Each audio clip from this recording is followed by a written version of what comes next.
Kalau sudah di sini kita evaluasi lagi, ini adalah true-nya. Berarti kalau true nilai value-nya adalah 1. Coba kita evaluasi. Go, go, go, go, go, go, go, go, go, go, go, go, go, yo. Oke, assalamualaikum. Hari ini kita akan belajar berlogika dan kita akan bandingkan dua buah rumus yang berbeda, tetapi nanti hasilnya sama saja ya. Jadi manfaatnya ketika kita menyelesaikan atau bertemu dengan kasus-kasus misalkan soal apapun, itu kalau misalkan kita tahu basicnya ini harus menggunakan formula apa, maka kita tidak akan sulit untuk mengerjakan soal Excel itu ya. Dan ini saya sudah siapin data sederhana, ini adalah data bulan dan ini adalah value-nya. Oke, misalnya case-nya saya akan coba hitung ya, misalkan berapa jumlah data yang lebih atau sama dengan 20 misalkan seperti ini ya. Jadi ini misalkan case-nya berapa jumlah data yang lebih atau sama dengan 20. Ini ada dua ya. Jadi angka 20 dan lebih dari 20 ya. Jadi 20-nya itu termasuk. Oke. Yang pertama, cara pertama kita bisa menggunakan fungsi countif ya. Countif sama dengan countif itu kan digunakan untuk menghitung countif dengan kondisi tertentu ya, atau kriteria tertentu. Jadi count hitung, if jika, kan gitu ya. Nah, sekarang kita gunakan countif. Nah, untuk countif ini sangat mudah sekali. Di sini ada rank. Ranknya tinggal blok saja seperti ini. Kemudian kriterianya. Nah, kriteria di sini ini harus dalam keadaan tanda petik karena ini dia akan membaca teks ya. Sekarang untuk kriterianya itu tadi lebih besar atau sama dengan angka 20. Nah, ini kan sesuai dengan case-nya atau pertanyaannya ya. Berapa jumlah data yang lebih atau sama dengan 20? Berarti kan formulanya seperti ini. Jadi hitung countif data yang yang ada di sel di rank B3 sampai dengan H19 itu dengan kriteria. Ini kan kita baca kriterianya. Kriterianya itu lebih besar atau sama dengan ya, lebih besar dan sama dengan atau ya 20. Nah, ini harus tutup dengan tanda petik. Kalau tidak nanti rumus tidak akan bekerja dengan baik ya. Oke, di sini ada kriterianya lebih besar atau sama dengan 20. Kita enter. Nah, hasilnya adalah 97. Ini dengan fungsi countif ya. Jadi dia akan menghitung dengan kondisi jika ini lebih besar, rank data ini lebih besar atau sama dengan 20 seperti itu ya. Nah, ini harus paham countif ini hitung data jika kan gitu ya. Nah, di sini adalah kita lihat sinteksnya untuk mempermudah. Rank berarti nanti data yang akan dicarinya gitu kan. Ini adalah datanya, ranknya. Kemudian kriteria. Nah, kita tuliskan kriterianya maunya seperti apa. Tergantung nanti soalnya mungkin macam-macam dengan kasih yang berbeda ya. Tidak sama dengan contoh yang ada di sini. Oke, kita lanjut untuk cara kedua. Nah, cara kedua ini juga sama aja. Kita akan berlogika tetapi dengan rumus yang lain ya. Oke, jadi kita akan mencari dulu di sini ya, di sini kalau misalkan data yang ada di rank ini itu lebih besar dan sama dengan 20, oke. Nah, karena kita akan menggunakan data array, ini kalau misalkan lebih besar atau sama dengan 20, kita akan coba ganti semuanya menjadi 1 gitu ya. Nah, ini formulanya. Formulanya itu dengan fungsi if. Oke.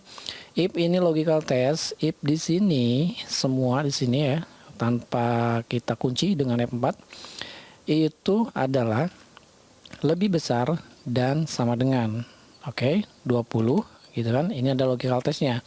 Jadi jika rank di sininya lebih besar dan sama dengan 20, jika rank ini lebih besar atau sama dengan 20 gitu ya.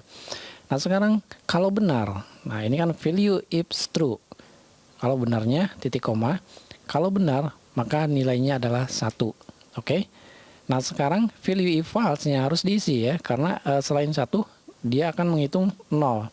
Jadi kalau di sini semua data array. Oke, jadi kalau misalkan data rank-nya ada di sini itu lebih besar atau sama dengan 20, maka nilainya 1 ya.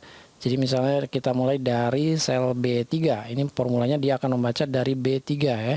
B3 sampai dengan H19 secara berurut. Dia akan mencoba masuk satu persatu, B3, kemudian C3, D3, E3 sampai H3, lalu lanjut ke baris berikutnya, baris kedua ya, dan seterusnya sampai dengan yang terakhir adalah H19. Nah sekarang if B3 sampai dengan H19 lebih besar atau sama dengan 20, maka nilai value-nya adalah 1. Tetapi kalau tidak demikian ya, maka nilai value-nya adalah 0. Oke. Kita coba Ctrl Shift Enter. Oke, ini adalah nilainya 1. Kenapa ini nilainya 1? Karena di sini adalah 26. 26 itu lebih besar atau sama dengan 20. Coba kalau saya ganti 19. Maka dia nilainya adalah 0. Oke. Nah, ini adalah dia akan membaca di sheet yang pertama dulu. Oke, kita undo ya. Di yang pertama dulu. Nah, kalau sudah seperti ini, kita jumlahkan saja. Jadi kalau misalkan ini 1, ini 1, ini 1, ini 1, ini 1, 1, 1, dia turun lagi ke bawah 3, 8, 1, 1, dan di sini di kolom D4 itu pasti nilainya 0. Oke, value-nya 0. Kenapa? Karena dia kurang dari kriteria ya. Ini kurang dari 20. Harusnya kan kalau kriterianya value if true-nya itu lebih besar sama dengan 20, maka nilainya 1. Karena di sininya kurang dari 20, maka nilainya adalah 0. Oke. Dan kalau sudah kayak gini, kita jumlahkan aja seperti ini. Oke, jumlahkan lalu tekan Ctrl Shift Enter karena ini adalah formula array ya. Oke, seperti ini kita yes. Ya, hasilnya sama aja. Oke, bagaimana formula ini bekerja ya? Ini yang paling penting ya. Jadi kalau kalian tadi tidak paham dengan penjelasan saya, coba kita buktikan dengan evaluasi dari formula Excel ya. Kita buktikan dengan yang formula yang ini ya. Kita evaluasi, oke, seperti ini. Nah, ini adalah formulanya. Kita lihat ini referensinya, kemudian evaluasi kita sum if. Oke. Dari sum if ini berarti kita evaluasi aja dulu. Nah, seperti ini. Dari data array ini if, nah ini kan true, semua true ya. Dan ada false. Ada false di sini. Kenapa? Ini dia membaca di sini. Ini lebih besar sama dengan 20. True kan? Benar ya. Ini benar. Dan ada yang salah yaitu di bulan Maret nih. Berarti kita hitung 1, 2, 3, 4, 5, 6, 7, 8, 9, 10 ke 10 kan. 1, 2, 3, 4, 5, 6, 7, 8, 9, 10. Oke. Jadi dia membacanya dari kiri ke kanan lalu ke bawah gitu kan ya. Oke, di sini false. False berarti nilainya tidak sesuai dengan kriteria value if false ya. Oke, kalau sudah di sini kita evaluasi lagi. Ini adalah true-nya. Berarti kalau true nilai value-nya adalah 1. Coba kita evaluasi. Nah, seperti ini ya. Ini 1, 1, 1, 1, 0. Kenapa ada 0? Kenapa ada 1? Karena dengan fungsi dengan fungsi conif tadi ya. Kalau misalkan lebih besar sama dengan 20, maka nilainya 1 value-nya. Tapi kalau misalkan kurang dari itu nilainya 0. Nah, di sini kan sudah berurut ya sesuai dengan data rank yang ada di sini. Oke. Nah, dia akan menjumlahkan 1, 1, 1, 1. Nah, ini jumlahkan 1 tambah 1 berarti 2 terus sampai sini. Dan kalau misalkan ketemu 0, dia tidak akan menambahkan ya. Jadi nilai value-nya cuma ada 2 antara 1 dan 0 seperti itu. Oke, kita evaluasi lagi. Dan ya, ini adalah resultnya, hasilnya 97. Oke, sama dengan ini ya. Nah, seperti itu. Urutan formulanya, dia akan bekerja dari mana dulu, kemudian apa dulu yang dikerjakan. Nah, kalau kalian paham dengan basic dari formula conif ini ya, atau sum dengan if, maka saya kira dengan formula apapun tidak jauh berbeda ya. Itu adalah trik bagaimana belajar dengan Excel secara cepat. Ya, saya kira ini aja videonya. Takutnya nanti kepanjangan, kita akan bahas lagi dengan case yang lain. Dan terima kasih. Assalamualaikum.